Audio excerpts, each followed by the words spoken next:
Yeah, I know depression means being sad, but what exactly is happening when I'm sad? What does depression do to my brain?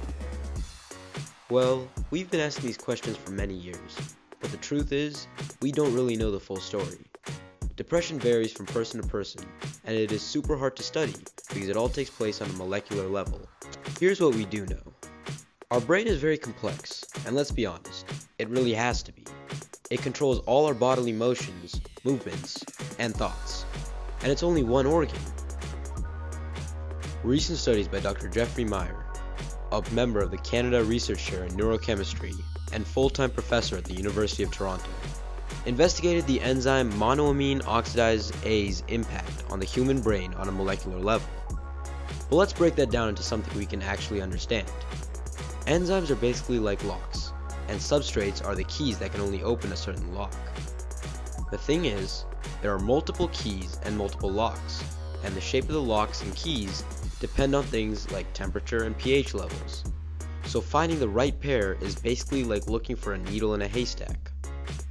But anyway, once the right key finds its way to the right lock, the enzymes can break down proteins into amino acids, which are what make up and code for proteins.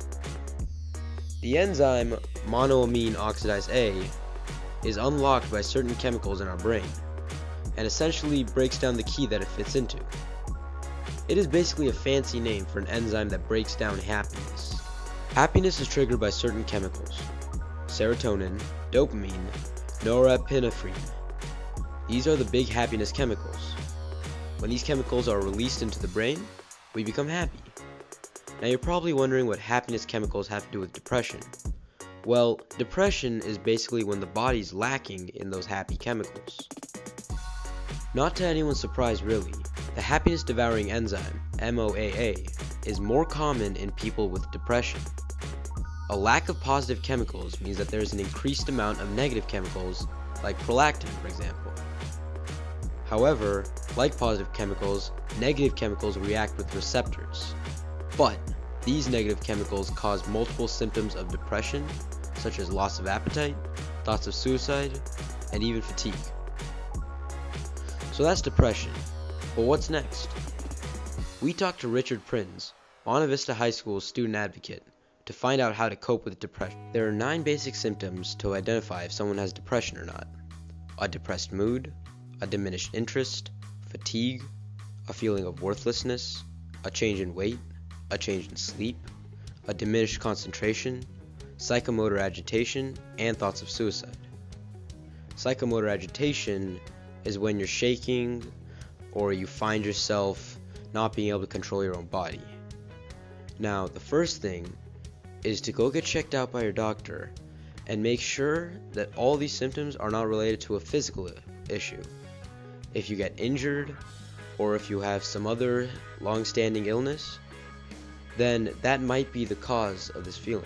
However, if it is actually in your brain, then talk to someone first. Friends, family, and teachers are all there for you. And then, if those don't help, you can always work it out with a counselor. Depression is something you can get over, as said by Mr. Prinz. It's not fixed. So, whenever you have any other issue in real life, you go get help.